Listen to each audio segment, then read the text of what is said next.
जय माता की। हाउ द जोश। Hi sir. हाय बोल ना रे हाय। हाय। चलो यहाँ पे बेगम जहां आदौरा रचित शेख मुहिद्दीन चिश्ती की जीवनी का नाम क्या है? पता है शेख मुहिद्दीन चिश्ती कौन थे? गुरु थे। सबसे पहला ये थे, अकबर इन्हीं के दरबार पे जाता था, 12 के 14 बार गया था। 14 बार। हाँ 14 बार। तो वो है ना, उनका ऑटोबायोग्राफी कौन लिखी? जहांआरा। जहांआरा कौन है? तो जहांआरा औरंगजेब की ये बहन की बेटी है शायद, ठीक है ना। तो वो लिखी थी, उसका नाम था मुनीस उल अखा। मुनीस उल अखा। अब यहाँ पे देखो, प्रत्येक सूफी दरगाह के कुछ विशेष लक्षण होते थे। 18वीं शताब्दी में दक्कन के दरगाह कुली खान ने शेख नासरुद्दीन चिरागे देहलवी की दरगाह के बारे में मुरुक्का ए दिल्ली यानी कि दिल्ली में लिखा। मतलब इसमें बोल रहा है, इसमें कुछ इम्पोर्टेंट नहीं है। चलिए यहाँ पे, तो यहाँ पे यही था, ख़त्म हो जाएगा आज ये, कल से फिर अच्छा वाला होगा। अच्छा, जियारत का मतलब क्या होता है? जियारत और कव्वाली सूफ़ी उपासना का अंग है। जियारत का मतलब सूफ़ी संत की पुण्यतिथि पर मकबरा की तीर्थ यात्रा करना। जब उनका पुण्यतिथि आएगा, बर्थडे वगैरह चाहे जो भी होता है वैसा टाइप का, तो लोग सूफ़ी संत क्या करता है? मकबरा पे जाता है। इसका मुख्य उद्देश्य सूफ़ी से आध्यात्मिक कृपा मतलब आशीर्वाद लेना होता है। इसमें नाच गान होता है जियारत में। चिश्ती स्थानीय भक्ति परंपरा से जुड़ गए। अब देखो, नाच गान भी हम लोग, भक्ति लोग भी करते थे, हम लोग उनसे भी सीखे नाच गान, वो लोग भी हमसे सीखे नाच गान। मतलब एक अलग ही टाइप का पूजा हो रहा है, समझ में आ रहा है? घंटी उंटी वाला पूजा नहीं, नाच गान बोल के गा कर वैसा टाइप का। अच्छा, देग मतलब क्या होता है? देग मतलब तुम है ना जाएगा तो देखेगा, मुसलमान सबके जाएगा ना, मक्का मदीना ये सब, चाहे अजमेर शरीफ, हम गए हुए देखे हुए हैं। तो वहाँ पे है ना ऐसा टाइप का बहुत बड़ा रूम, कितना बड़ा है ना, अथी रहता है, गड्ढा नहीं, तो देग है वही। कढ़ाई को क्या बोलते हैं? देग। देखो इसका यही शेप है देग का, समझ गया? इसको देग बोलते हैं, ठीक है।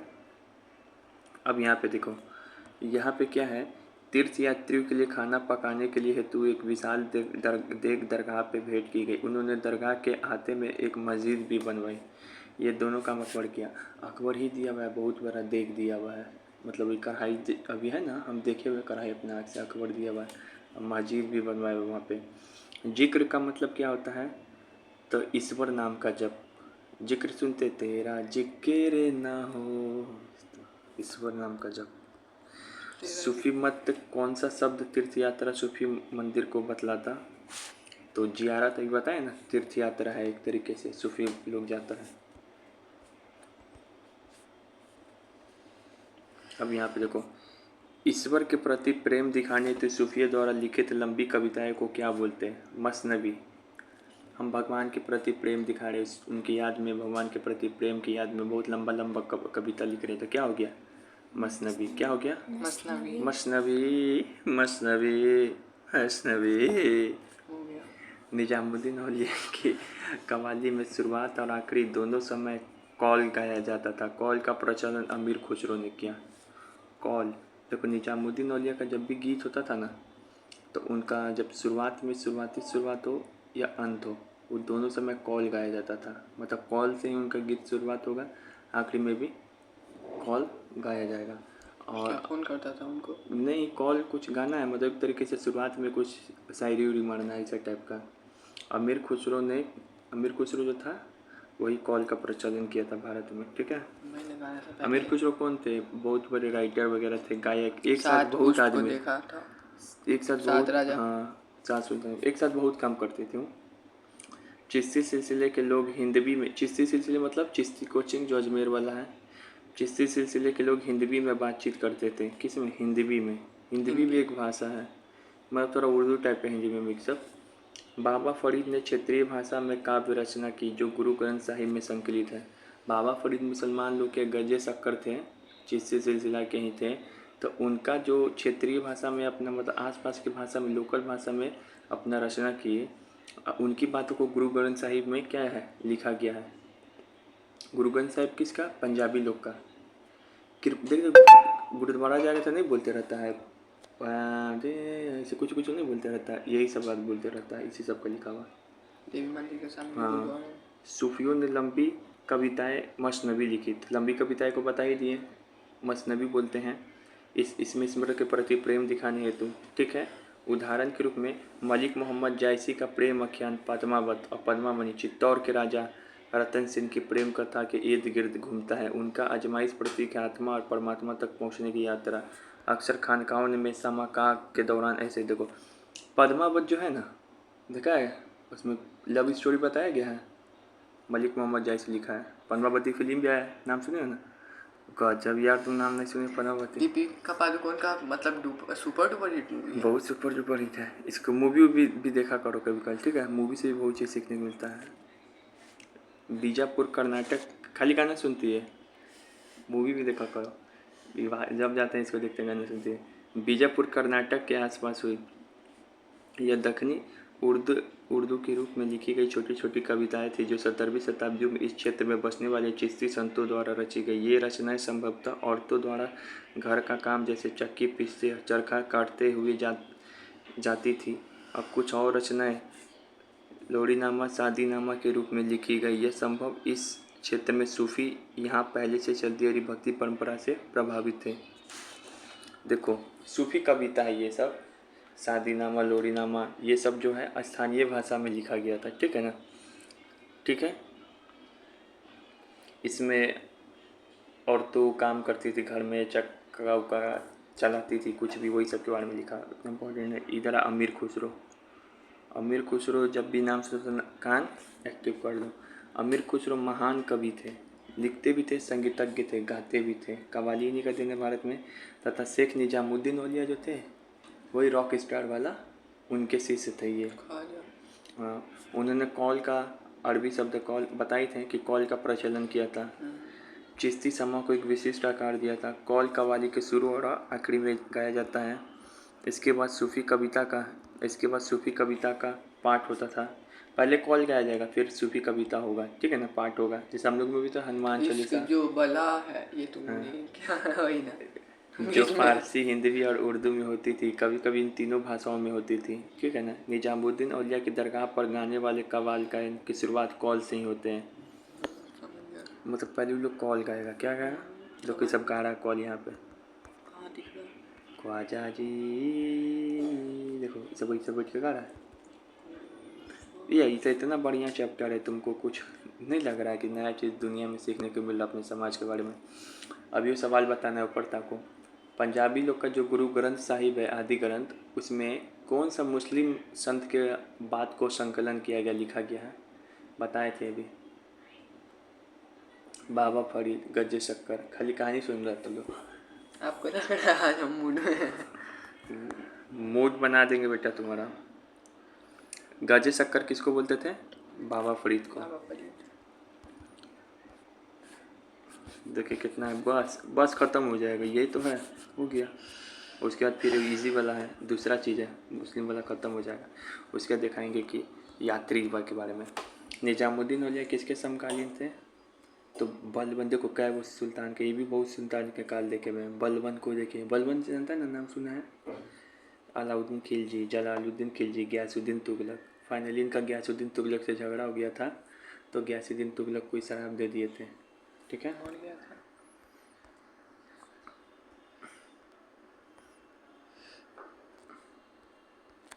चिश्ती संप्रदाय भले अच्छे इरादे से धन और जमीन भेंट के रूप में स्वीकार किया, लेकिन कभी चिश्ती सूफियों द्वारा दरबारी पद स्वीकार नहीं किया गया। लेकिन देखो, चिश्ती संप्रदाय है ना, चिश्ती कोचिंग, उसको राजा लोग धन देता था तो लालची नहीं करता था कि आपको देवे कीजिए। अब मिला तो भले धन लेके गरीब में बांट देता था, ठीक है ना। लेकिन एक और भी कोचिंग का नाम था, अभी पढ़ाएंगे, सोहरावर्दी और नक्शबंदी। ये जो लोग हैं, धन का लालची था, ये लोग राजा से पैसा की चाहत में रहता था। पैसा दीजिए हमको, नहीं था कोई पंडित, झिटुआ पंडित, वही है ये सब, सोहरावर्दी नक्शबंदी। तो ये लोग सूफी दरबारी का पद भी स्वीकार किया। तो कौन स्वीकार नहीं करता था? चिश्ती। और कौन स्वीकार करता था? सोहरावर्दी और नक्शबंदी, ठीक है। भारत में सूफी परंपरा की शुरुआत चिश्ती संप्रदाय ने ही की थी, लेकिन वो अच्छा था, इस बात की याद रखना है। और सबसे कट्टर सूफी संप्रदाय कौन है? कट्टर कोचिंग, जहाँ पे एकदम मार काट सिखाया जाए एकदम हिंदू के प्रति, ये सब, चाहे एकदम मतलब कि एकदम पैसा के लालची में, ये सब चीज़। तो नक्शबंदी था, ये शरीयत के कानून, यानी कि शरीयत का कानून मतलब मुसलमान कानून को एकदम स्ट्रिक्टली फॉलो कराता था। नक्शबंदी सिलसिला का ही कौन था? औरंगजेब इसको नक्शबंदी सिलसिला को फॉलो करता था। ये सिलसिला कहता है, सूफी लोग अभी क्या पता है, गाना उन्हें खूब गाता है, नक्शबंदी कहता है गाना उन्हें नहीं गाना है, तो इसी कारण औरंगजेब बंद करा दिया था। समझ में आया?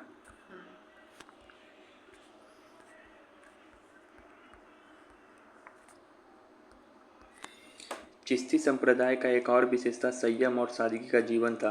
ये लोग आराम से जीते थे, ज़्यादा हाई फाई दिखावा नहीं करते थे, जिसमें सत्ता से दूर, यानी कि वो राजा से दूर रहने पर बल दिया जाता था। इसका मतलब ये नहीं है कि वो एकदम राजा से एकदम अलग हो जाता। कहाँ राजा से अलग हो? अकबर तो आ रहा है उसके दरबार में, तो आ ना रहा है भाई, तुम्हारे घर पे कोई आएगा तो उसका स्वागत करोगे। ये नहीं कि तुम किसी के घर पे पहुंच जा रहे हो, जैसे तुम्हारे घर पे उस दिन 5 पंडित जी पहुंच गया था सुबह सुबह, तुम स्कूल गया था, पूछ लेना पापा से। सत्ताधारी विशिष्ट वर्ग अगर बिना मांगे अनुदान, लेकिन अगर अनुदान मिल रहा तो लोग रख लेता था। अब भूमिदान भी मिल रहा लोग रख लेता था, और अपना जिसको ज़रूरत है उसको दे देते थे ये लोग। चिश्ती धन और सम्मान दोनों के रूप में दान स्वीकार करते थे, किंतु इनको सजाने के बजाय, अपने पे खर्च करने के बजाय किस पे करते थे? दूसरों पे खर्च करते थे। ठीक है। सूफी संतों की धर्मनिष्ठा, विद्वता, लोगों की चमत्कारी शक्ति में विश्वास उनकी लोकप्रियता का कारण है। भारत में भी सबसे ज़्यादा चिश्ती सिलसिला ही फेमस हुआ। अभी दरगाह और का जो दिखता है वो चिश्ती सिलसिला का है। इन लोग को माना जाता था कि लोग के पास जो है संत, इनको जादुई शक्ति है। कैसे अकबर मान रहा है जादुई शक्ति है? शासक न केवल सूफी संतों से संपर्क, इसी कारण जो है सूफी संतों से शासक चाहेगा ना कि हम संपर्क रखें। भाई धर्म के जाल में तो कोई फंस जाता है, ठीक है ना। और फिर तो उनके उधर समर्थन भी कायम रहे। अब वो चाहता था शासक ना कि हमको कहे सूफी लोग कि अच्छे हैं, हम अच्छे, तब ना जनता भी उसको, राजा को अच्छा समझेगा, ठीक है ना। जब तुर्कों ने दिल्ली सल्तनत की स्थापना की तो उलमा द्वारा शरिया लागू किए जाने की मांग को ठुकरा दिया। अच्छा शरिया, हाँ मुस्लिम कानून। हाँ, सुल्तान जानते थे कि उनकी अधिकांश प्रजा इस्लाम धर्म को मानने वाली नहीं है। देखो, शरिया को बोला, शरिया को है ना लागू करने से इनकार कर दिया, क्योंकि ज़्यादा जनता क्या थी? हिंदू। हिंदू। तो हिंदू थी, लेकिन ऐसे में है ना सूफी संतों का सहारा लिया, और सूफी संत बोला कि शरिया लागू कर दीजिए, तो जनता भी फिर मान गया। समझ में आया?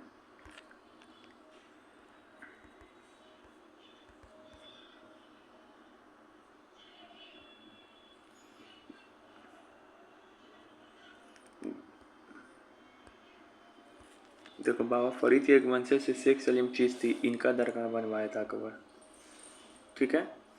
सलीम चिश्ती। हाँ, निजामुद्दीन, बोले एक और थे मोहिद्दीन चिश्ती, एक है सलीम चिश्ती। मोहिद्दीन चिश्ती की दरगाह पे गया था, और उनके वंशज है, उनका दरगाह बनाया शेख सलीम चिश्ती। अकबर के बेटा भी अपना नाम क्या रख दिया? सलीम।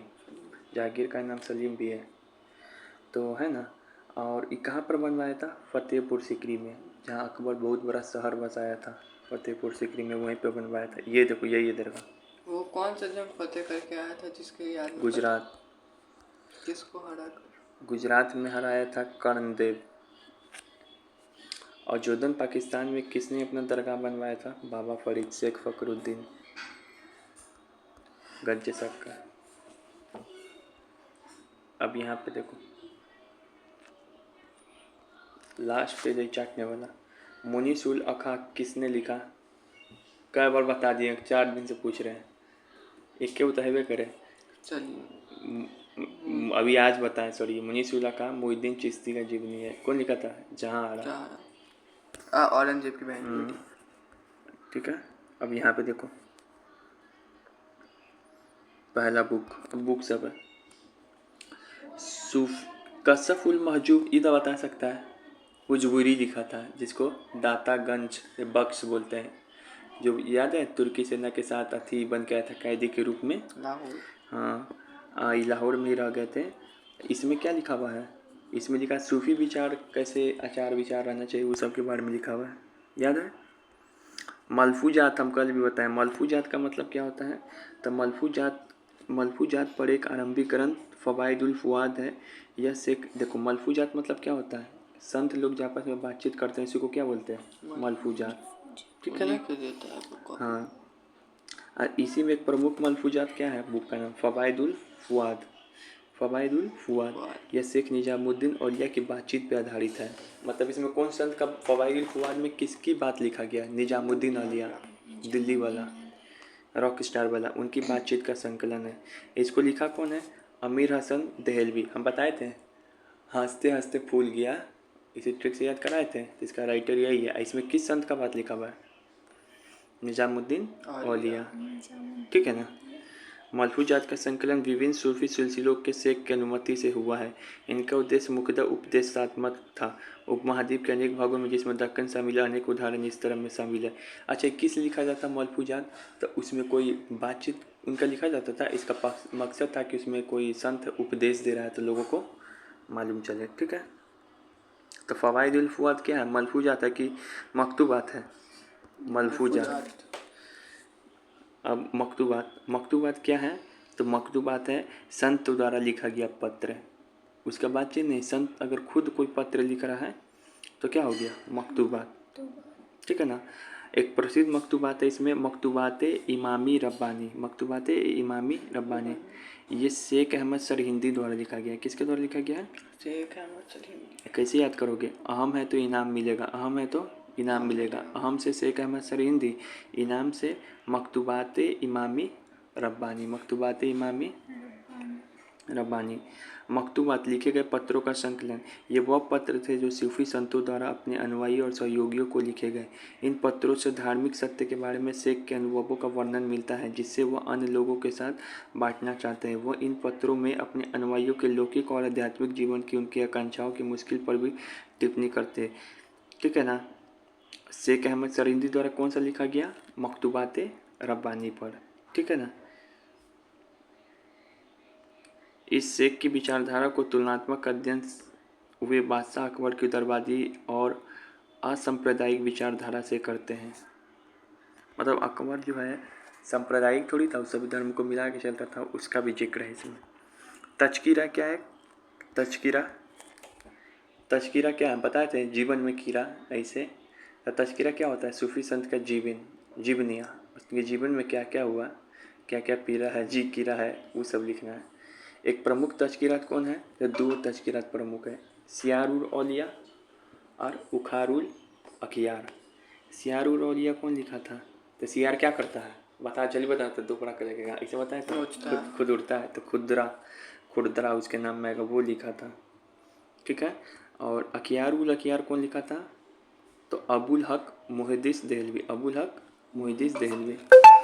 ठीक है। तो मीर खुर्दा किरमानी का सियार उर्स औलिया यह तज़किरा है, यह मुख्तः चिश्ती संतों के बारे में है, ठीक है ना। अधिकांश चिश्ती संत कितना बढ़िया था कि सब उसी के बारे में लिख रहा है और कोचिंग को पूछा नहीं जा रहा है। अब अब्दुल हक देहलवी का अखियार अब्दुल हक देहलवी। तज़कियार का लेखक का मुख्य उद्देश्य सिलसिले की प्रधानता स्थापित करना और साथ ही अपनी आध्यात्मिक वंशावली की महिमा बखान करना। देखो जीवनी में क्या बताएगा? एकर बच्चा ही था, एकर बच्चा जो था ना, ये बहुत महानता इसमें स्थापित किया जा रहा था, यही सब बात बताएगा, ठीक है। व्याख्यान करना। तज़किरा के वर्णन से बहुत अविश्वसनीय है, किंतु फिर भी इतिहासकारों के महत्वपूर्ण है। सूफी परंपरा के स्वरूप को समझने में ये सहायक सिद्ध हो सकता है। अब बोलो क्या बोलना चाह रहा? तो तज़किरा में क्या किया जाता था? वंशावली बताया जाता था और अब चिश्ती संतों की महानता। निजामुद्दीन औलिया उसके अनुयायी उसको क्या बोला जाता था? निजामुद्दीन औलिया थे ना, उसके अनुयायी उनको दो चीज़ बोलते थे, एक सुल्तानुल उल मखेस और महबूब इलाही। गजब बोलता था। तो तुम लोग भी हमको क्या बोलेगा? महबूब इलाही, तुम सुल्तानुल मसेक। गजब आदमी था, लेकिन हम लोग को यही ज़माना में जन्म लेना चाहिए था, गाना गाते रहते दिन भर क्या। अब देखो सानवी को अच्छा हो जाता। हाँ सानवी को नॉलेज मिलते रहते। तो देखो हम लोग चिश्ती कोचिंग पढ़ लिए ना, 4 वो और कोचिंग है, बस यही पेज में 4 वो कोचिंग खत्म। देखो चिश्ती के बारे में सारा पढ़ लिया। सुहरावर्दी संप्रदाय याद है? ये राजकीय पद स्वीकार किया था, राजा के दरबार में रहता था, क्षुद्र था, पैसा देता था, पैसा का लालची था। इसका संस्थापक कौन था? तो शेख शिहाबुद्दीन सोहरावर्दी, शेख शिहाबुद्दीन सुरावर्दी। सोहरावर्दी, शेख शिहाबुद्दीन सोहरावर्दी। इसका प्रभाव क्षेत्र कहाँ था? तो हम लोग देखे थे कि वो जो चिश्ती सिलसिला था दिल्ली अजमेर यही आसपास में घूम रहा था। ये सिंध प्रदेश, मुल्तान, पंजाब वाले रीजन में, ठीक है ना। शेख शेख बहाउद्दीन जकरिया है ना, शेख बहाउद्दीन जकरिया, ये देखो ओरिजिनल में संस्थापक किसका था? शेख शिहाबुद्दीन सोहरावर्दी, लेकिन बाहर में नहीं था। भारत में इसका प्रचार किया था शेख बहाउद्दीन जकरिया, शेख बहाउद्दीन जकरिया सोहरावर्दी सिलसिले का। अब याद कैसे करें? तो इसका ट्रिक बना लो, जकरिया शुगर, जकरिया सुमर। शुगर, जकरिया शुगर, जकरिया से क्या होगा? शेख बहाउद्दीन जकरिया, शुगर से सोहरावर्दी संप्रदाय, याद हुआ। ये जो शेख शिहाबुद्दीन जकरिया है ना, ये इल्तुतमिश का क्या है? इल्तुतमिश नहीं था हाँ। वास्तविक संस्थापक दिल्ली सल्तनत का, सेकंड वाला। तो वो शेख बहाउद्दीन जकरिया को पद दिया था। कौन? कुतुबुद्दीन ऐबक का दामाद। ये जकरिया को दामाद नहीं था, हाँ दामाद था। नहीं, ये मतलब ये इसको पद दिया हाँ, था, उसको ऐसा पद ही दिया था। कोई पद दिया था, ऐसे पद का लालची था ये सब, जकरिया सोहरावर्दी। फिर एक है कादरी, थर्ड नंबर कोचिंग का नाम है कादरी। इसको स्थापना कौन किया? तो अबुल कादिर जिलानी, अबुल कादिर जिलानी। उसका कौन था? शेख बहाउद्दीन जकरिया और शेख एक और कौन था, ऐसा ना अल्टरनेट नाम है, एक था शेख बहाउद्दीन शिहाबुद्दीन सोहरावर्दी, ठीक है ना। अच्छा, जो कादरी सिलसिला था ना, इसको कौन स्थापना किया भारत में? तो अब्दुल कादिर जिलानी, अब्दुल कादिर जिलानी। ये सिकंदर लोदी जो थे उसके कंटेम्प्रेरी, मतलब उसके समकालीन। दारा सिखो इसी के अनुयायी था कादरी सिलसिला का। कादरी सिलसिला भी ठीक ठाक था, लेकिन सोहरावर्दी या जो नक्शबंदी ना बहुत खतरनाक था। कादरी सिलसिला अच्छा था, तब ना दारा सिखो अकबर के जैसा माना जाता है, हिंदू धर्म लोग का बड़ी रिस्पेक्ट करता था। हिंदू ग्रंथ है ना, उसका फारसी में अनुवाद करता था, संस्कृत से फारसी में। 52 उपनिषद का ये अनुवाद किया हुआ था, ये बहुत अच्छा था। औरंगजेब इसको लेकिन मारा दिया, ठीक। नक्शबंदी संप्रदाय, नक्शबंदी संप्रदाय औरंगजेब क्यों मार दिया? मार दिया भाई में गद्दी लेने के चक्कर में।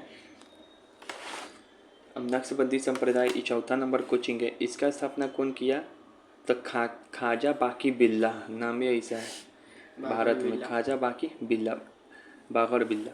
तो यहाँ पे देखो ऐसे याद कर सकते हो, नक्शबंदी, बिल्ली मिल जाएगा तो आदमी का नस नहीं बंद कर देगा। ये सबसे कट्टर सिलसिला है, नाम है बिल्ला। कश्मीर इस कहाँ पे था? कश्मीर में था ये एक्टिव। संगीत का विरोध किया। औरंगजेब इसी सिलसिले का, नक्शबंदी सिलसिले का क्या है, संबंधित है। शेख अहमद सरहिंदी अकबर और जहांगीर के समकालीन। शेख अहमद सरहिंदी था, याद है? कुछ याद कराए थे। शेख अहमद सरहिंदी, इसको अकबर और जहांगीर जेल में भेज दिया था, आलोचना कर रहा था। और इस सरहिंदी के बारे में वो बुक भी बताएं, बताओ क्या बताएं? यहाँ देखो, सरहिंदी के बारे में बुक नहीं बताएं। ये मकतूबात इमामी रब्बानी, सबसे वर्स्ट चैप्टर लग रहा है तुम लोग को ही, नहीं? अब उसके बाद ये देखो, ये फिर लास्ट क्वेश्चन है, छठा नंबर, ये 14th सेंचुरी में है। इसका संस्थापक था शेख बहादुरुद्दीन समरकंदी, शेख बहादुरुद्दीन समरकंदी। फिरदौसी संप्रदाय का कौन है? समरकंदी। ये बिहार में था, अपने बिहार में एक्टिव था मेनली, राजगीर में। फिरदौसी संप्रदाय 14th सेंचुरी में, संस्थापक समरकंदी। कम से कम ये तो याद कर लो, बिहार में कौन एक्टिव था? फिरदौसी संप्रदाय, फिरदौसी संत लोग, चिश्ती लोग नहीं था यहाँ पे, लोग दिल्ली में था। शेख बहाउद्दीन समरकंदी। इसके प्रमुख संत कौन थे? याहिया बिन मनेरी, याहिया मनेरी। बिहार शरीफ जानता है? बिहार शरीफ नालंदा की तरफ है, वहीं पे इनका मकबरा भी है अभी भी, ठीक है। अब चलो यहाँ पे देख लेते हैं, ये सब तो हो गया। इसमें देख ले रहे हैं कुछ कुछ नाम खाली। हरियाणा में शेख अहमद सरहिंदी थे, पंजाब में मियाँ मीर, ठीक है, ये सब तो बात बता ही दिए। ग्वालियर में अब्बुल सत्तारी, ग्वालियर में, ग्वालियर के किला है तो वहाँ पे सितार बजाते थे, अब्बुल सितारी। गुजरात में मोहम्मद शाह आलम, ठीक है। गुलबर्गा में गैसू दराज, तो याद करा ही दिए, चलिए ये सब हो गया। महाराष्ट्र में चोखा मेला, तो याद करा ही है। बिहार में कौन था बताओ? मनेरी, याहिया मनेरी, 14th सेंचुरी के आसपास। तो यहाँ पे चलो यहाँ देखो, यात्रियों के नज़रिए मध्यकाल में बहुत सारा यात्री आया था। पहला यात्री का नाम है इब्न बतूता। ये 14th सेंचुरी में आया था। कब आया था? 14th सेंचुरी में। मोहम्मद बिन तुगलक का नाम सुना है? उसी के समय आया था। कहाँ पे यात्री था? मोरक्को का। इसका बुक का नाम है रूहेला। क्या नाम है? रूहेला। इसका जन्म मोरक्को में तंजानिया में हुआ था। ये पढ़ा लिखा परिवार में जन्म लिया था। इसका बात सुनेगा ना तुमको बहुत मज़ा आएगा, मूड फ्रेश हो जाएगा। ये बहुत अच्छा पढ़ा लिखा था, कम उम्र में ही बहुत पढ़ लिख लिया था इसको, लेकिन दुनिया घूमने का शौक़ था, ठीक है ना। ये इस्लामी कानून का भी बहुत जानकार था ये मोहम्मद बिन भले Ibn Battuta. Ibn Battuta Bharat आने से पहले देखो कहाँ कहाँ यात्रा किया। मक्का, सीरिया, इराक, फारस, ओमान। पांचों मुस्लिम देश, मक्का, सीरिया, इराक, फारस, ओमान। फिर आया भारत, फिर अफ्रीका, फिर पश्चिम एशिया, फिर मध्य एशिया, फिर चीन भी गया। कहाँ क्या गया? मक्का, सीरिया, इराक, फारस, ओमान, फिर भारत, अफ्रीका, पश्चिम एशिया, मध्य एशिया, फिर चीन। फिर उसके बाद इब्न बतूता एक हठीला और जिद्दी यात्री था। ये भारत आया, इसको जिद्दी इसका बोल रहा है, इसको घूमने का बहुत शौक था, सबसे ज़्यादा यही घूमा है पूरी दुनिया में। और उसके बाद हाँ, और उसके बाद इतनी बार लुटाया है ना, कई बार इसको मरने मरने वाला हाल हो गया था, फिर भी घूमता था और यात्रा करता था, अब बुक लिखता था सब जगह का। वही इब्न बतूता पहन के जूता निकल पड़े जापान में। हाँ? इब्न बतूता पहन के जूता निकल हाँ पड़े तूफान में। हाँ, यही इसी थोड़ी के हवा पास नाक में घुस गई, थोड़ी घुस गई कान में। इब्न बतूता जो कि किताब लिखा था रूहेला। आप समझ में आया? इब्न बतूता वही वाला है। यह यात्रा वृत्तांत अरबी में लिखा है। तो अपना बुक किस में लिखता था? अरबी में। मुसलमान लोग तो अरबी में लिखेगा। इब्न बतूता के वृत्तांत से हमें बहुत ही रोचक जानकारियाँ मिलती। इब्न बतूता को यात्रियों का बहुत शौक था, यात्राओं का, बहुत घूमने में माहिर था। इब्न बतूता का मानना था कि किताबी ज्ञान से ज़्यादा ज्ञान हमें यात्रियों से मिलता है, यात्राओं से। तो पापा मम्मी से बोल सकते हो कि किताबी ज्ञान से ज़्यादा हम लोग को यात्रा करवाए। क्यों बोले? इब्न बतूता चाह। कौन बोले? मतलब बोला कि पढ़ने से ज़्यादा ज्ञान घूमने से मिलता है। मिलता है भी है, सुनते रहोगे।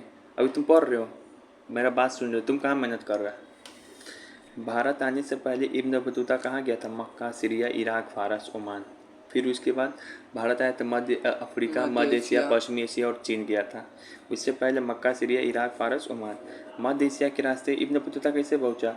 मध्य एशिया के रास्ते होकर इब्न बतूता 1333 में स्थल मार्ग से आया था। इधर मिडिल एशिया, इधर भारत है, बीच में समुद्र थोड़ी था, स्थलीय मार्ग से नहीं आएगा, मतलब लैंड के रूट से, मतलब ज़मीन पे चल के आया था, सिंध पहुंचा, ठीक है ना। उसके बाद याद रखना कि इब्न बतूता सुल्तानों का विश्वास, लेकिन क्या हुआ कि एक बार इब्न बतूता सुल्तान का विश्वास खो दिया, कुछ गरिया दिया था इब्न बतूता मोहम्मद बिन तुगलक को, फिर उसको जेल में रख दिया। कुछ समय बाद सुल्तान और उसके बीच फिर गलतफहमी दूर हो गई, फिर उसको मौका दिया, इसको काजी बना दिया था। काजी मतलब कि मोहम्मद बिन तुगलक इसको काजी बनाया था न्याय करने के लिए। कितना बड़ा पद दे दिया, न्याय करो, बाहरी आदमी आया उसको कहा तुम न्याय करो। दूत के रूप में चीन भी गया। उसके बाद इब्न बतूता इसको कहाँ भेज दिया? चीन, 1342 में, 1342 में। लेकिन चीन में ये जा रही, हाँ, इब्न बतूता को बहुत, चीन में जाके क्या बोले? चीन में जाके नहीं, घूम के आ गया। बहुत बार उसकी यात्राओं के दौरान लूटा गया, देखो इसको बहुत बार लूटा गया, परंतु फिर भी वो जिद्दी था। मरने मरने वाला हाल हो गया। एक बार हुआ था, ये नाव के साथ जा रहा था, ऑटो मर गया, बच के भाग गया। अब इब्न बतूता है यहाँ के जो शहरों के बारे में कैसा वर्णन करता है, यहाँ का शहर कैसा था। तो यहाँ पे देखो, वो बोला, इब्न बतूता ने दिल्ली को बहुत बड़ा शहर बताया। दिल्ली भी बोला कि बहुत भीड़ भाड़ वाला इलाका है, बहुत बढ़िया शहर है, बहुत बड़ा। ये दिल्ली को दौलताबाद से कंपेयर करता है इब्न बतूता। मोहम्मद बिन तुगलक अपना दौलताबाद राजधानी ले गया था दिल्ली से, दौलताबाद महाराष्ट्र में है, उसके इतना कंपेयर करता है, ठीक है। फिर बहुत सारे बाज़ारों में मंदिर और मस्जिद दोनों थे। और ये बोला कि शहर में, इब्न बतूता ने बताया कि भारत में मलमल का कपड़ा महंगा था, तो आज भी महंगा है, उस समय भी यानी मलमल मिलता था, केवल धनी आदमी से पहन सकते। चाचा आज भी धनी आदमी ही पहन रहे। फिर यहाँ पे इब्न बतूता ही बताया था नारियल और पान के बारे में। पहली बार देखा कि हमारे इधर तो नारियल पान नहीं होता, ये कैसा फल है, आदमी के मुंडी जैसा फल है, ये कैसा नारियल, ये कैसा पेड़ है। अभी देखो लिखा रहेगा ये बात, देखो इसके बारे में देखा। ये बोला कि नारियल के रस्सी से, नारियल के छिलका से रस्सी बनता था यहाँ पे भारत में। फिर बोला दूसरा वृक्ष, एक इब्न बतूता ने बताया पान को देखा। पान जो कि अंगूर की लता की तरह थे, अंगूर, लेकिन जिसमें फल नहीं उगते थे। लोग उसे केवल पत्तों के लिए उगाते थे और जिसे मुंह में रख कर चबाते थे। चाचा उसको पान ही बोलते, मुंह में रख के चबाते हैं, तो ये सब बोला। अनूठी संचार प्रणाली, अब यहाँ का जो कैसे होता था कम्युनिकेशन आपस में लोग का, ई सुनो, ई बहुत मज़ा आएगा तुमको। देखो, इब्न बतूता बोला कि भारत में 2 प्रकार का डाक व्यवस्था था। डाक व्यवस्था, एक था पैदल डाक व्यवस्था जिसको दावा बोलते हैं, पैदल वाला दावा, और जो घोड़ा पे चढ़ के डाकिया जाता था उसको उलूक बोलते हैं। क्या बोलते हैं? उल्लुक। उलूक। उलूक, घोड़ा पे चढ़ के बैठेगा तो लुक अच्छा लगेगा ना, तो उलूक। अब पैदल जा रहा है मतलब इसको दवा की ज़रूरत है, पैदल जाएगा तो इसे याद कर सकते हो। तो यहाँ पे देखो पहले आते हैं अश्व डाक व्यवस्था, इसको क्या बोलते हैं? उलूक भी बोलते हैं। इस व्यवस्था में हर 4 मील, क्या है, हर 4 मील पे राजकीय घोड़ा खड़े होते थे या घोड़ा संदेश लेकर जाते थे। देखो क्या है, मान लो कि तुम यहाँ पे पत्र भेजा, अभी घोड़ा टुकड़ुक टुकड़ुक जाते जाएगा, ये घोड़ा यहाँ पे रुक जाएगा, पहले से दूसरा घोड़ा यहाँ पे रहेगा खड़ा, जैसे इसको पत्र मिलेगा फिर ये जाते जाएगा, फिर ये पत्र किसको दे देगा? तीसरका घोड़ा को। तीसरका घोड़ा आएगा, फिर 4 मील पर आएगा, फिर यहाँ पे तुमको एक पत्र मिल जाएगा। तो ऐसे नहीं कि एक घोड़ा ले जा रहा है, एक घोड़ा गया वहाँ पे आराम किया, दूसरा को दे दिया, दूसरा दौड़ने लोग लगा। राजा के लिए सुविधा के लिए हुआ। सब आम आदमी के लिए भी था, 4 मील, ठीक है। तो ये डाक व्यवस्था का भी वर्णन करता है। पैदल डाक व्यवस्था को क्या बोला? तो ये पैदल डाक व्यवस्था प्रत्येक 3 मील, अब उसमें 4 मील था, इसमें कितना है? 3 मील। अब 3 मील में क्या है कि अवस्थान होते थे जिसे दावा कहा जाता था। इसमें संदेश में हाथ में छड़ और छड़ लिए दौड़ता और छड़ में घंटियाँ बांधी होती थी। इस हर मील पे संदेश भाग लेने के लिए तैयार होता है। यहाँ पे देखो 3 मील पे ऐसे चला, ऐसे छड़ लेके, एवं में हाथ में छड़ लिया रहता था, उसमें पत्र था, उसमें घंटी लिया रहता था, नहीं छड़ में ही घंटी लगा रहता था, वो बजते रहता था टिंग टिंग टिंग टिंग टिंग टिंग टिंग, तो आदमी सब गांव में से हट जाता था कि हटो हटो आ रहा है संदेश भागते। 3 मील चला, फिर वहाँ पे खड़ा रहता पहले से वो आदमी, जैसे यहाँ पे देखो, यहाँ पे पहले से वो खड़ा है, यहाँ पर भी पहले से वो खड़ा है, 3 मील यहाँ पे पहले से खड़ा है, यहाँ से चल, यहाँ पे वो है। अब ये गया ना, घंटी बजाते हुए गया, जल्दी से इसको दे दिया, दौड़ते हुए एक आती जाना पैदल, क्योंकि ये इसको पैदल जो जाता था उसको दावा बोलते थे। फिर इधर गया, दूसरा को इसको दे दिया, ऐसे ऐसे पत्र पहुँचता था पहले। तो घोड़ा वाला सिस्टम है वो, पैदल वाला सिस्टम है। घोड़ा वाला को उलूक, पैदल वाला को दावा। घोड़ा वाला में 4 मील है, ये 3 मील। व्यापारियों को प्रोत्साहित करने के लिए राज्य में विशेष उपाय किए गए थे। लगभग सभी व्यापारिक मार्गों पर सराय विश्राम गृह स्थापित किए गए थे। यहाँ व्यापारियों की विभिन्न सुविधा मिलती थी। अब अच्छा चलो तो हो गया। अब व्यापारी लोग के लिए क्या विशेषता किया था सुल्तान, जो इब्न बतूता बताता। मान लो कि कोई व्यापार करने आ रहा है यहाँ से यहाँ के बीच में, तो यहाँ पे सरकार की ओर से फ्री विश्राम गृह है, होटल है, खाइए और फिर जाइए, तब फिर रुकिए, तो फिर व्यापार कीजिए, खाइए, जाइए। समझ रहे हो कितना बढ़िया से सुबोध अंकल को ईजी हो जाता व्यापार करने में। इब्न बतूता द्वारा दासों का वर्णन, अब दास भी था यहाँ पे बहुत लोग, तो दास का भी वर्णन किया। यहाँ पे दास का कैसे वर्णन किया? तो इब्न बतूता दास बाजारों में सामान वस्तुओं की तरह ही खरीदे और बेचे जाते थे। दासों को भेंट में भी दिया जाता था, ठीक है ना। बोलते थे कि फिर दास खरीदा भी जाता है, बेचा भी जाता है। जब इब्न बतूता सिंध पहुंचा तो उसने सुल्तान मोहम्मद बिन तुगलक के लिए घोड़े और दास खरीद कर उन्हें भेंट किए। ये सिंध गया था ना, सिंध, कौन? Ibn Battuta. तो वहाँ से है ना सुल्तान के लिए यानी कि एमबीटी के लिए घोड़ा लाया और दास लेके आया था। तो ये मूल निवासी भारतीय का बन गया? हाँ यहीं पर रह गया, फिर चला गया था लास्ट में अपना, उसको मौसी का याद आने लगा था उसको अपना। दासों को सामान्य घर का काम करने के लिए इस्तेमाल किया जाता था। घर उर का काम करने के लिए इस्तेमाल किया जाता है, जैसे तुमको बहन को तुम्हारे इस्तेमाल किया जाता है। दास पालकियाँ भी उठाया करते थे। तो इब्न बतूता बताता है कि दासों को अमीर पे, और दास का सिर्फ ये काम नहीं था, शासक दास क्यों नियुक्त रखता है? जो अमीर लोग देखता है चुदुर बुदुर तो नहीं कर रहा मेरे बारे में, तो सुनते रहता था दास, ठीक है ना। और संगीत उंगीत भी, गाने नाचो, तो दास नाचता था इसे। ये सब बात कौन बोल रहा? Ibn Battuta. और देखो, अच्छा ये तो हो ही गया। अच्छा बताओ तो 1333 में अस्थल मार्ग से कहाँ पे पहुँचा था? सिंध, याद है ना? नहीं याद है? 1312 में जो इब्न बतूता है, 1312 में 1342 में कहाँ गया था? 1342 में गया, कहाँ पे? चीन में मंगोल शासक था ना, उसी के पास भेजा था बेटी अपना संदेश लेकर, ठीक है ना। मंगोल तो बहुत डेंजर था। बहुत डेंजर। इब्न बतूता मध्य भारत के रास्ते कहाँ पर आया था? मालाबार तट पे भी गया था। केरल जो है ना मालाबार तट, वहाँ पर भी गया था। मालाबार तट से वह मालदीव भी गया, आया केरल पे, फिर कहाँ चले गए, मालदीव घूमने चले गए, हॉलीडे वेकेशन मना लिया। वहाँ पे क्या रहा, 18 महीने तक रहा, ठीक है ना, मालदीव। काजी के पद पे रहा वहाँ पर न्याय करने गया। फिर उसने कहा किया, फिर उसका सोचा कि बेबी बहुत हो गया, अब चलो श्रीलंका थोड़ा नीचे। फिर श्रीलंका गया, फिर श्रीलंका से कहाँ चला गया, फिर आ गया मालाबार तट। पागल है क्या? खाली घूमते रहता था। मालाबार तट, फिर मालदीव गया, फिर मालदीव के रास्ते फिर यहाँ आया, फिर यहाँ ट्रायंगल जनरेट कर हाँ, रहा है। फिर चीन गया। हाँ, फिर चीन गया।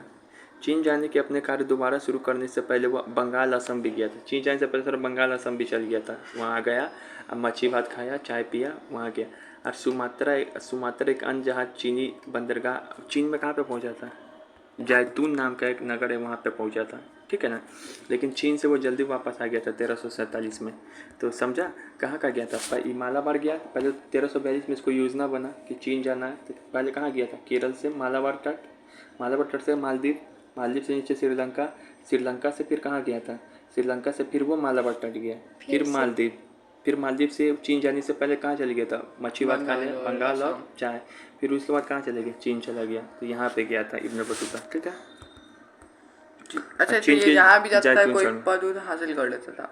हाँ, लिखता था वहाँ पे जाके, संदेश भेजता था 1347 में। लेकिन वो वापस घर आने का निश्चय किया है, ठीक है ना। मार्को पोलो, जिसने 13वीं शताब्दी के अंत में वेनिस से चलकर चीन गया था, यात्रा की थी कि वृत्तांत से की जाती है। मार्को पोलो भी था, वो इटली से आया था, ये भी यात्री है, भारत में आया था, वो भी चीन गया था। तो वो भी, तो इसका तुलना भी किया जाता है, मार्को पोलो का तुलना किया जाता है किससे, इब्न बतूता। क्योंकि दोनों चीन गया था। लेकिन मार्को पोलो दूसरा शासक के शासनकाल में गया था, ठीक है ना, पांड्य शासक के शासनकाल में गया था। यह ध्यान रखना होगा कि यह विश्व यात्री 14वीं शताब्दी में यात्रा कर रहा था, जब आज यात्रा करना कितना कठिन है। कितना बार, मतलब कि अभी यात्रा कर पाएगा उतना जल्दी, उस समय वो पैदल करता था। सही में इसका नाम जिद्दी है, ठीक है ना, ठीक है ना। ये बताया कि दूरी, बोला कि देखिए हम है ना, मुल्तान से दिल्ली की ओर 40 दिन में पहुंच जाते हैं, सिंध से दिल्ली की ओर 50 दिन में, दौलताबाद से दिल्ली, हाँ 40 दिन में। थोड़ा घोड़ा उड़ा भी चलता था। और फिर से ग्वालियर से दिल्ली 10 दिन में। गुजरात ग्वालियर तो नहीं, गुजरात नहीं, ग्वालियर, ग्वालियर और एमपी में है। तो ग्वालियर से दिल्ली 10 दिन में, दिल्ली से दौलताबाद 40 दिन में, सिंध से दिल्ली 50 दिन, मुल्तान से दिल्ली 40 दिन में, ठीक है।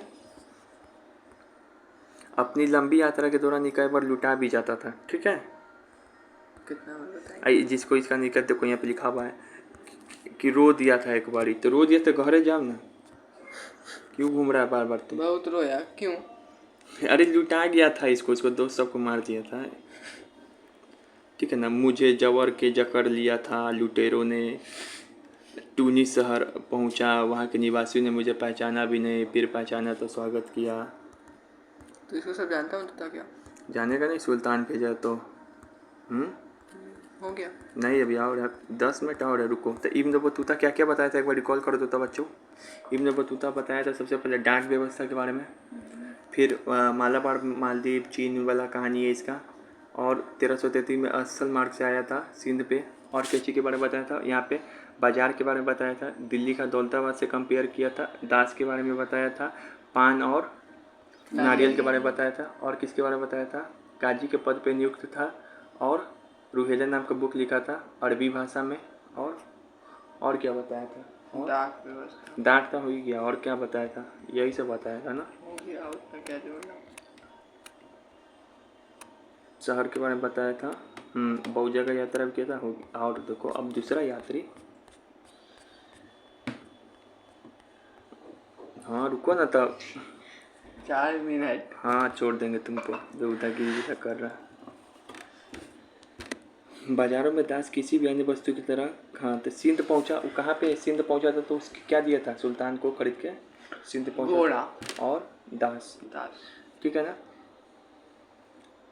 सुल्तान इसको दिया था, ये सुल्तान को ही दिया। जब वो खाली हम ही तुमको देंगे, तुम नहीं दे सकते हमको कुछ, हम तो देते। जो वो मुल्तान, वही बात पूछा जा रहा, हम तुम्हारे सुल्तान है ना। जब मुल्तान पहुंचा तो उसने गवर्नर को किशमिश के बेदाम के साथ एक दास का घोड़ा दिया, बाप रे बाप।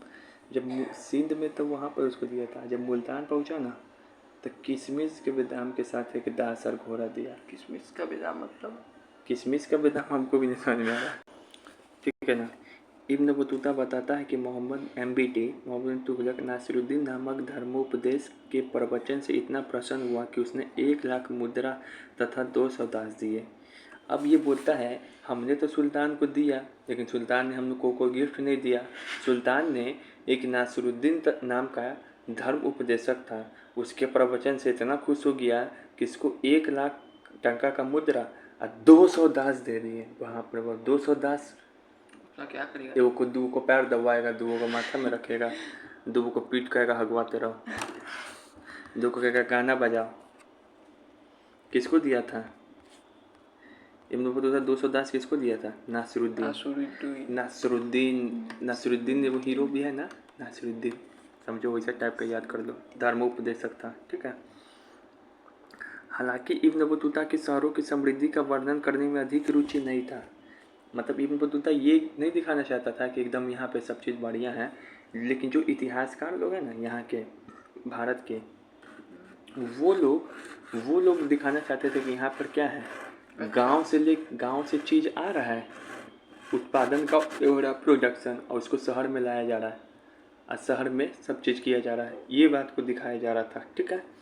तो वृत्तांत का प्रयोग है कि शहर अपनी संपत्ति का एक बड़ा भाग गांव के अधिशेष से अधिग्रहण प्राप्त करते। इब्न बतूता ने पाया कि भारतीय कृषि में इतना अधिक उत्पादनकारी होने के कारण मिट्टी के उपजाऊपन था जो किसानों के लिए वर्ष में 2 फसलें उगाना संभव करता था। उसने यह भी ध्यान दिया कि महाद्वीप के व्यापार वाणिज्य में भारतीय माल में मध्य तथा दक्षिण पूर्व एशिया दोनों में बहुत मांग हुई। शिल्पकार तथा व्यापारी को मुनाफा होता था। सूती कपड़ा, मनेर, रेशम, जरी, साटन अधिक मांगे थी। इब्न बतूता हमें बताता है कि महान मलमल की सबका तो जिक्र किया ही। ठीक है ना, तो यही सब बात है।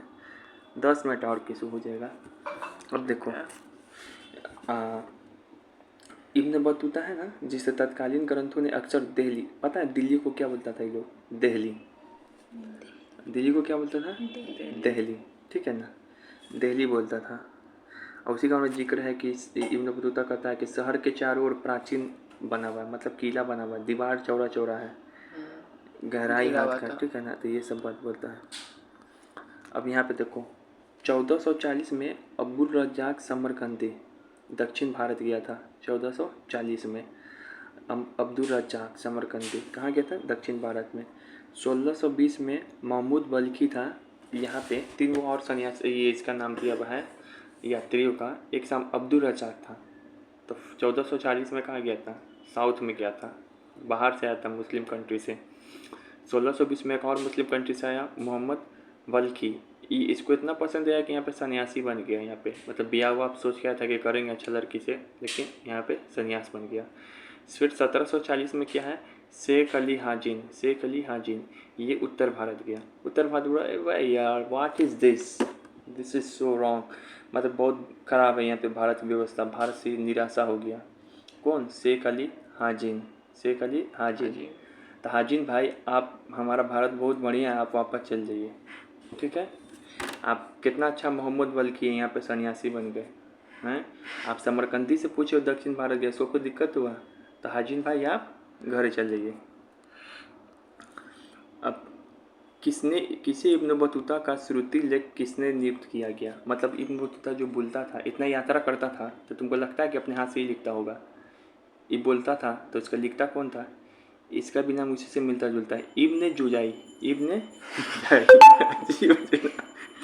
पागल हो जाएंगे सिर्फ हम नहीं पढ़ के। अब है फ्रांसवा बर्नियर, लास्ट है फ्रांसवा बर्नियर भी इसका देखना। फ्रांसवा बर्नियर जो है, ये फ्रांसवा बर्नियर फ्रांस का रहने वाला था, इसके नाम में ही है फ्रांसवा। ठीक है ना। ये 17वीं सेंचुरी में फ्रांस आया था। कहाँ आया था? 17वीं सेंचुरी। ये देखो क्या क्या था, एक चिकित्सक था, राजनीतिक था, इतिहासकार था और दार्शनिक था। बाप रे, इतना ज्ञानी बर्नियर।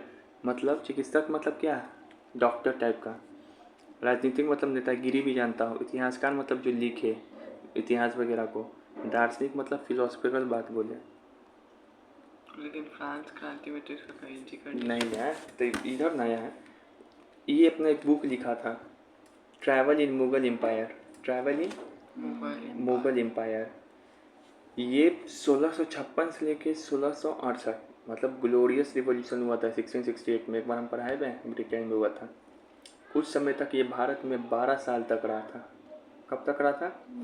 12 से पारा, इसको 12 से पारा आ गया। पूछो कैसे, ये क्यों आया था भारत?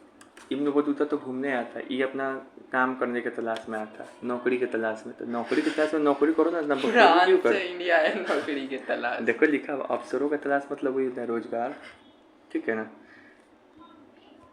फ्रांसवा बर्नियर मुगल दरबार में नज़दीकी रूप से जुड़ा रहा। उसका धीरे धीरे कहाँ चला गया? मुगल दरबार में। वह सम्राट शाहजहाँ के ज्येष्ठ पुत्र दारा सिकोह के चिकित्सक के रूप में था। दारा सिकोह पता है? दारा सिकोह शाहजहाँ का बड़ा बेटा। दारा सिकोह का डॉक्टर यही बना हुआ था। बाद में मुगल के दरबार में एक अर्मीनाई अमीर दानिश समंद खान के साथ एक बुद्धिजीवी तथा वैज्ञानिक रूप में रहा।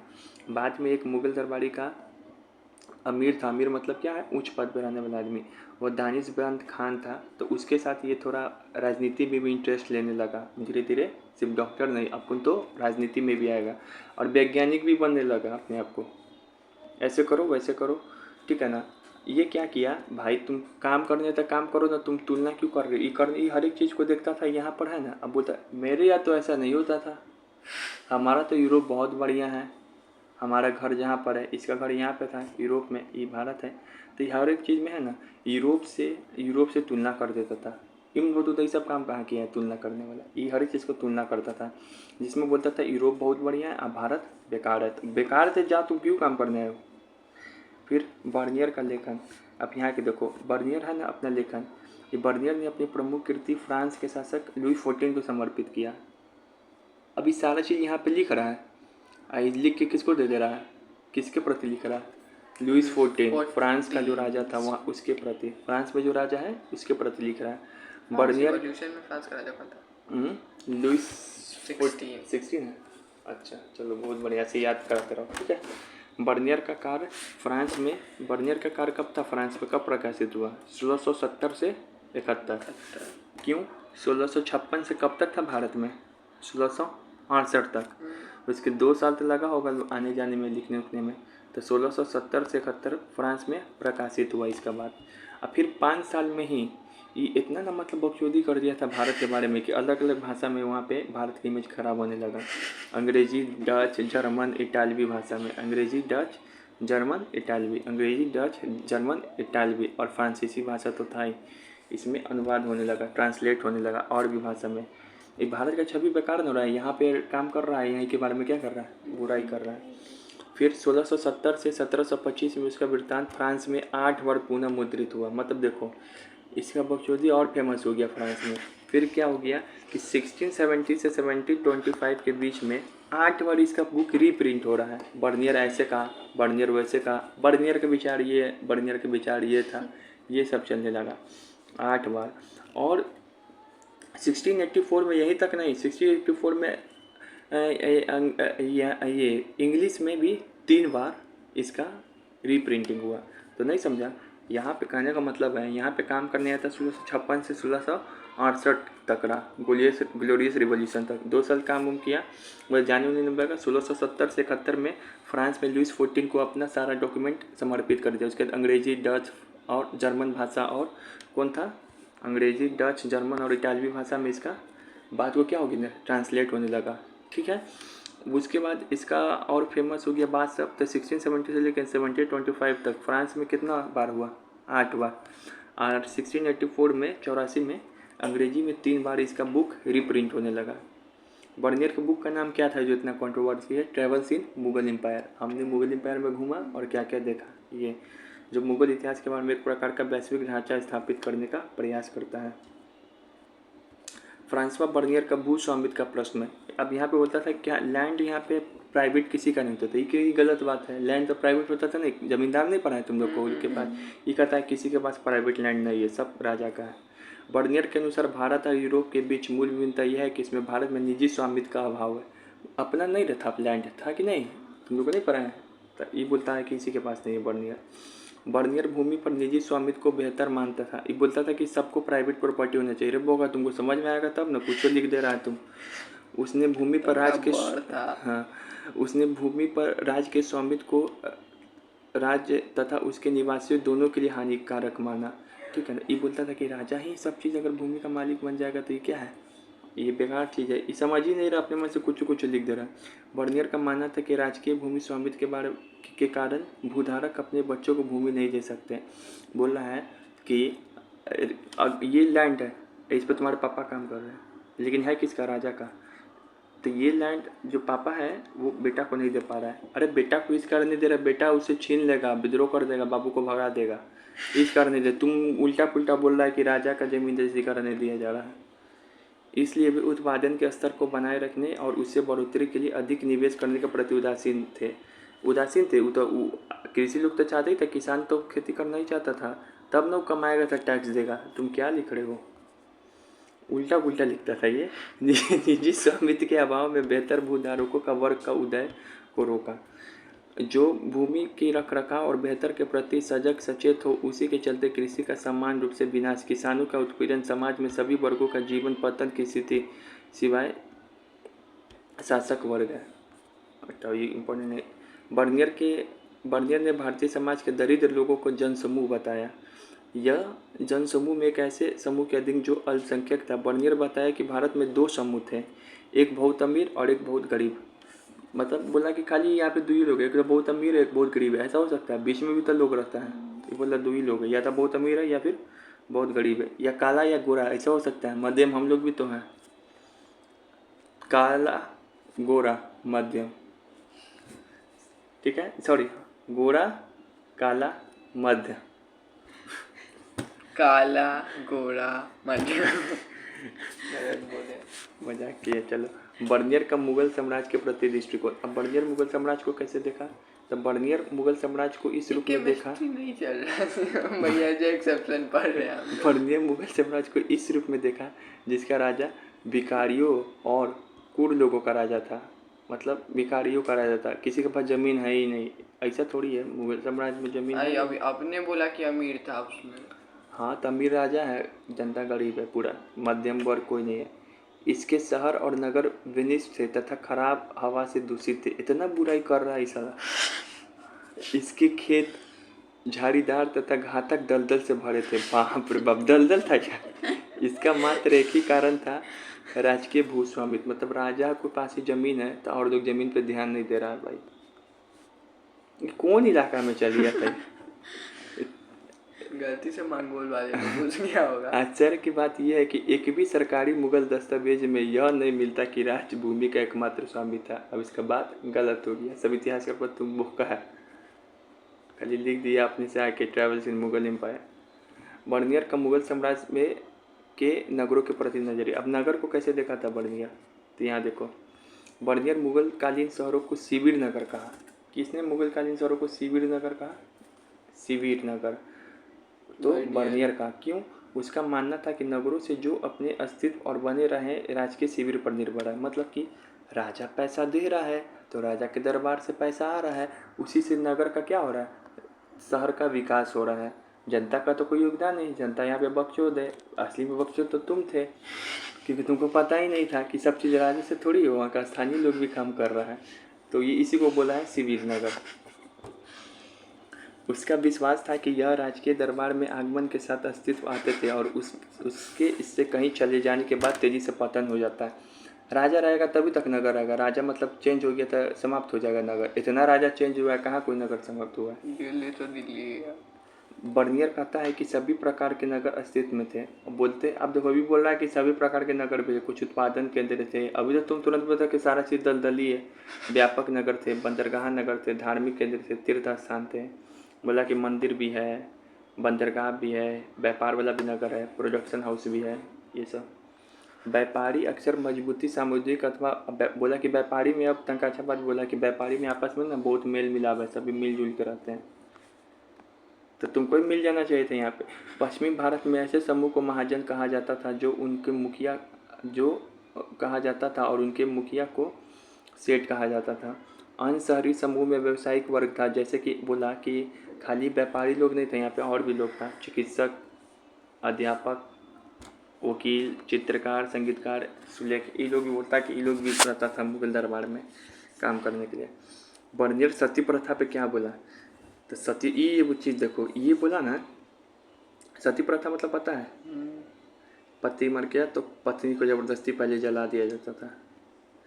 लाहौर में बोला है, लाहौर में मैंने एक 12 साल की लड़की को देखा, 12 साल की लड़की, उसका शादी बुढ़वा से हो गया, बुढ़वा टपक गया तो बेचारी को ज़बरदस्ती ना पकड़ के ले जाया जा रहा था जलाने के लिए। हमको बहुत, उसको बोला कि उसको बहुत गुस्सा आया, लेकिन वो रोक नहीं पाया। ठीक है, उसको बहुत गुस्सा आया लेकिन वो क्या किया, रोक नहीं पाया। तब बताओ बर्नियर, अब थोड़ा ही सा पेज, बर्नियर बताओ क्या क्या बोलता था। सती प्रथा पे बोला था, बिल्कुल बोला था। फिर से यहाँ पर दलदली सब खराब व्यवस्था ये सब बोला था। व्यापारी का अच्छा संबंध के बारे में बोला था। राजा के फिर राजा की निजी स्वामित्व नहीं है यहाँ पे किसी के पास, ये बात बोला था। भू अधिकार के बारे में बोला था। भूमि अधिकार के बारे में। और किसी के बारे में बोला था, शिविर नगर एक शब्द यूज किया था, शिविर नगर के बारे में बोला था। फिर यहाँ पे बोला बहुत से उत्पाद, लेकिन फिर बाद में एक्सेप्ट किया कि उत्पादन केंद्र भी है, तीर्थ स्थल भी, बंदरगाह है, ये सब बात बोला था। और चलो इतना ही बात बोला है बर्नियर। और इसका बुक का नाम था ट्रेवल्स इन मुगल एम्पायर। इसका कब से कब तक था, 12 साल तक, 1656 से 1668 तक। फिर फ्रांस में चले गया, 1670 में इसका बुक प्रकाशित हुआ, 71 में। फिर उसके बाद ये 5 भाषा में, अंग्रेजी, डच, जर्मन, इटालवी, फिर 4 हुआ। हाँ, जो एक फ्रांसीसी भाषा हो गया। एक है मतलब कि 1670 से लेके 1725 तक 8 बार इसका बुक रिप्रिंट हुआ फ्रांसीसी में, और 3 बार इंग्लिश में। 1684 में 3 बार इंग्लिश में। अब यहाँ पे देखो, अब दूसरा मतलब कि दूसरा ये यात्री बारबोसा का नाम सुने हो। बारबोसा सबसे प्रसिद्ध यूरोपीय लेखकों में एक नाम बारबोसा का है, जिसने दक्षिण भारत में व्यापार और समाज के विस्तृत विवरण दिया। अगर तुमसे कोई पूछा जाना कि साउथ इंडिया के बारे में, वहाँ की सोसाइटी के बारे में बहुत अच्छे तरीके से कौन बताया, बारबोसा। एक और भी बताया था कि जो साउथ इंडिया गया था, अब्दुल रज्जाक, नहीं बताया था जी, मुस्लिम। तो बारबोसा भी गया था साउथ इंडिया, ठीक है ना। बारबोसा को साउथ इंडिया बार बार गया क्योंकि उसको वहाँ पे मौसा थे, बारबोसा के मौसा थे, इसका वो बारबोसा साउथ इंडिया गया, इसे याद कर सकते हैं। अब यहाँ पे देखो एक है ट्रेवेरनियर। जैसे कि बर्नियर क्या था, बर्नियर था ये, हाँ बर्नियर ही ना पढ़ा रहे थे अभी, हाँ तो वो कौन था, डॉक्टर था। ये जो ट्रेवेरनियर है ना, हाँ चिकित्सक था, वही डॉक्टर। ये जो बर्नियर है ना, ये भी फ्रांस का था, लेकिन ये हीरा वाला आदमी था, ये जौहरी था, मतलब तनिक्स में काम करने वाला था। हीरा पहचानता था, ये हीरा का व्यापार करता था। ये कम से कम 6 बार भारत की यात्रा किया। कितनी बार, 6 बार। 6 बार हीरा की यात्रा कौन की, 6 बार कौन यात्रा किया था, जो भारत को हीरा समझेगा वही ना 6 बार आएगा, आके खीरा खाएगा। वो विशेष रूप से भारत में व्यापारिक स्थितियों से बहुत प्रभावित था। उसने भारत की तुलना ईरान और ऑटोमन साम्राज्य से की। भारत की तुलना ईरान और ऑटोमन साम्राज्य से कौन किया था, ये ट्रेवेरनियर थोड़ी, बारबोसा नहीं, ट्रेवेरनियर। बारबोसा तो साउथ इंडिया में गया तो हो गया, कहानी एक लाइन उसके बारे में, ठीक है ना। इनमें से कई यात्री जैसे इटालवी चिकित्सक मनुकी कभी भी यूरोप वापस नहीं गए, भारत में रह गए। अभी वो था मनुकी, ये भी चिकित्सक था। मनुची औरंगजेब के समय था, तो खाना भी चलाता था। इसको भारत बहुत पसंद आ गया, मनु भाई को भारत बहुत पसंद आ गया था। मनु भाई कहाँ रह गए, भारत में। हीरा कौन खोजा, हीरा वाला कौन आया था, हीरा को देखता था यहाँ पे 6 बार आया था, ट्रेवेरनियर। टी से ट्रेवेरनियर और ती से तनिक्स, ऐसे याद कर सकते हैं। कौन बार बार जाता था, किसके मौसा थे, बारबोसा याद हुआ, बारबोसा के मौसा। भारत की एक छवि के सृजन सहायता के बाद, अब यहाँ पे देखो भारत का छवि तो बर्नियर बहुत खराब कर ही दिया था। 1750 के बाद यहाँ से अब भारत से 2 आदमी गया, रुकता उस साल को बताते हैं। शेख इस्मसुद्दीन था, एक मिर्जा अब्बू, मतलब एक शेख इस्मसुद्दीन और मिर्जा अब्बू तालिब। ये जैसे ही किया भारत से यूरोप गया, अब वहाँ पे बोला नहीं वहाँ भारतीय समाज तो ऐसा नहीं है, कौन बोला है दलदल है, ये सब बात गलत है। तो ये दोनों जाके थोड़ा मामला के क्या किया, कूल डाउन किया। तो मिर्जा अब्बू और 25 साल बाद ना रिप्रिंट, हाँ 1750, 25 साल। ये कौन पीरियड है, वही जिसके 8 बार इसका बुक लिखा गया था, रिप्रिंट हुआ था? 1725। नहीं, कब से? 1600 1701 से 1600 नहीं, 1670 से 1725। 1725 उसके बाद गया था ये, ठीक है ना। तो ये इल्तुतमिश और मिर्ज़ा अब्बू 1750 में गए थे यूरोप में, वहाँ पे छवि को क्या किया, सुधारा। अब्बू और मिर्जा। इल्तुतमिश, मिर्ज़ा अब्बू, अब्बू इल्तुतमिश, समुद्दीन समुद्दीन भाई संभाल लिए। अब यहाँ पे देखो 1440 में लिखा गया अब्दुल रज़ाक। तो अब्दुल रज़ाक पता है ना, साउथ गया था। साउथ में कहाँ पे गया था? केरल के कालीकट तट।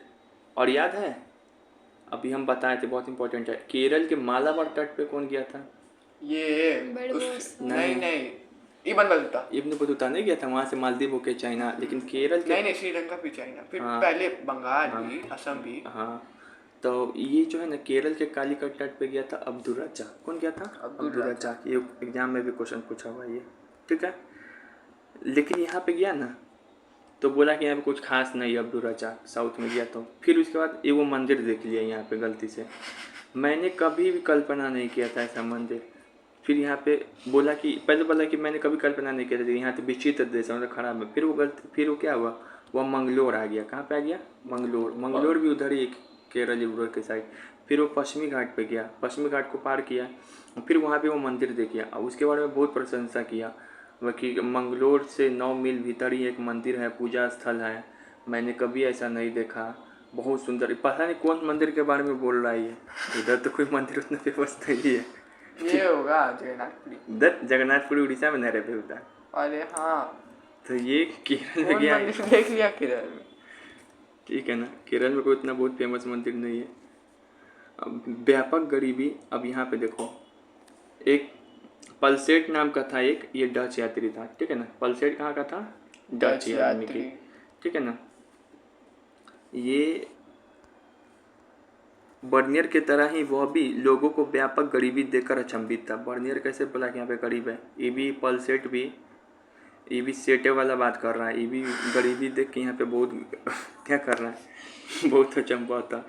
इतनी अधिक दुखद गरीबी में रहते लोग, इतनी जीवन की मात्र नितान, ठीक है ना, कठोर कष्ट करते हैं। दुर्भाग्य है कि लोगों के पास अपना घर भी नहीं है। तो ये सब बात कौन बोल रहा है? पलसेट बोल रहा है। गरीबी की, व्यापक गरीबी का वर्णन कौन कर रहा है? पलसेट। सेट वाला बात बोला, अपने आप को सेट समझ रहा है, ठीक है ना।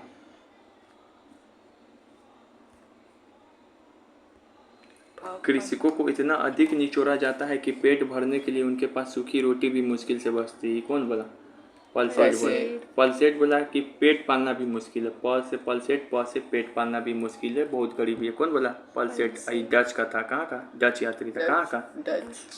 डच में गरीबी नहीं होता क्या? नहीं, अमीर लोग है वो लोग। फिर से 16वीं शताब्दी में अकबर के काल में सरकारी इतिहासकार, पता है इतिहासकार वो अबुल फजल 5 बुक पढ़ाते हैं, वो है ना, भू राजस्व को क्या बोला?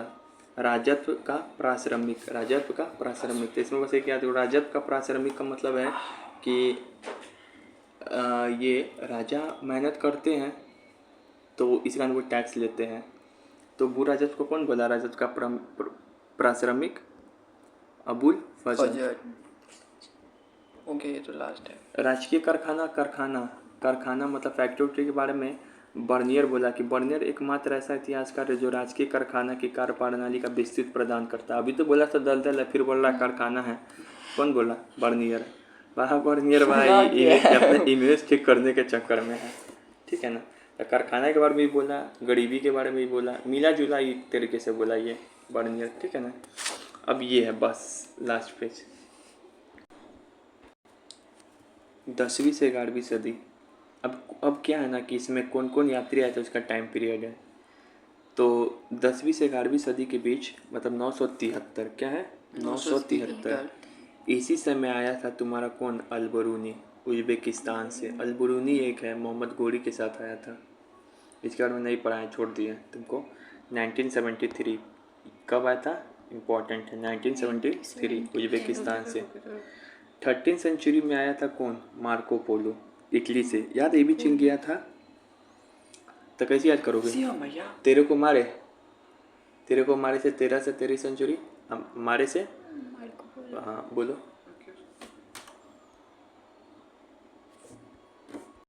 तो ये सही बोला, बहुत बढ़िया। तो तुम पढ़ लोगे तो टीचर को ही ऐसे करने लगे।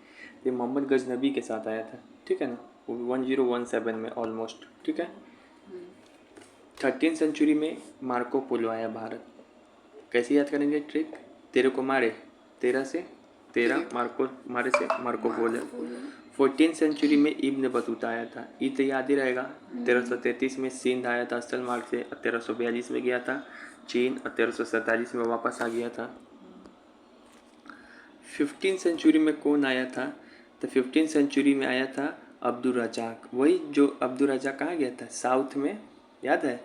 केरल में गया था, फिर वो मंदिर देख लिया था। माला केरल के कौन सा तट गया था? कालीकट तट। मालाबार तट पे तो वो गया था इब्न बतूता, ठीक है ना। तो कैसे याद करेंगे? तो पेरा राजा के निकट, पेरा जो होता है ना खाने वाला, इस समरकंद से आया था। पेरा राजा के निकट, पेरा से क्या 15, राजा से क्या अब्दुल रजाक, पेरा राजा के निकट। पेरा राजा के निकट। यार राजा लोग बहुत पेड़ता नहीं है, काम करवाता है, इसे भी याद कर सकते हो। पेरा से 15 या निकट, इसके लिए पेरा राजा के निकट मतलब समझा। निकट से निकितीन, एक रूसी यात्री है, वो भी 15th सेंचुरी में आया था अब्दुल रजाक के बाद। 16th सेंचुरी में कौन आया था? बारबोसा, जो पुर्तगाल से आया था। ये बारबोसा कौन है? जिसके मौसा वो साउथ का बहुत ही अच्छे तरीके से वर्णन किया था, ठीक है ना। तो इसको कैसे याद कर सकते हैं? तो एक 16th सेंचुरी में 3 बार आया था लगातार। सैयद अली, बारबोसा के बाद सैयद अली, फिर एंटोनियो मोंसेरेट। मोंसेरेट ही जो है ना, मोंसेरेट को ही अकबर है ना अपने बच्चों का शिक्षक नियुक्त किया था। तो हम तुम लोग का क्या, मोंसेरेट क्या है? स्पेन से आया था। कहाँ से आया था ये? सैयद अली रईस तुर्की से। तुर्की में ऐसे भी जानता है रईस लोग कितना है, बहुत रईस लोग हैं। स्पेन से मोंसेरेट। अब मोंसेरेट टीचर है, तब टीचर के पास क्या रहता है? पेन। तो कहाँ से आएगा ये? स्पेन से। अभी तीनों का ट्रिक कैसे याद रखेंगे कि जैसे 16th सेंचुरी में आया था, तो सो बहार अली मानसीन है, सो बहार अली मानसीन है। तो सो से क्या हो जाएगा? 16वीं सदी। बाहर से क्या होगा? बारबोसा। अली से अली रईस, और मानसीन से क्या हो जाएगा? मोंसेरेट। सो बहार अली मानसीन है, सो बहार अली मानसीन है। सो से 16th सेंचुरी, बाहर से बारबोसा, अली से क्या है? सैयद अली रईस तुर्की का, मानसीन से मॉन्सनी, फिर से मॉन्सरेट जो टीचर था। 17th सेंचुरी में 4 बॉय, एक महमूद वल्की, पता है भारत में संन्यास ले लिया था वल्की। पीटर मुंडी शाहजहाँ के समय आया था। और ट्रेवेनियर के बाद आया था बर्नियर। ट्रेवेनियर तो फ्रांस से आया था, बर्नियर भी फ्रांस से है। ट्रेवेनियर के बारे में कौन है? तो टी से ट्रेवेनियर, टी से तनिष्क, हीरा वाला, हीरा का व्यापारी। तो लोग कितना ज्ञान दे दिया जा रहा। फिर बर्नियर आया था, ठीक है। तो लास्ट में कैसे याद कर सकते हो? 17 पे खड़ा बलि का मुंडी तैयार बनी। 17 पे खतरा बलि का मुंडी तैयार बनी। 17 में आया था। 17 सब कहीं पे लिखा रहता, समझ जाओ खतरा है। बलि से क्या हो जाएगा? बलि की मुंडी से क्या हो जाएगा? पीटर मुंडी। तैयार से क्या होगा? तैयारियर। अब बनी से क्या हो जाएगा? बर्नियर। 17 का खतरा बलि का मुंडी तैयार बनी। ऐसे याद कर दो, मतलब आया ये बल्क से, बल्कि जो सन्यासी बन गया। पीटर मुंडी इंग्लैंड से आया था, पहले आया था ट्रेवेनियर, फिर बर्नियर। बहुत बहुत धन्यवाद तुम लोगों के लिए, इतना सहयोग किए। जय माता दी, ठीक है ना। जय माता दी। बोल सांचे दरबार की जय। साला 1 घंटा तो तुम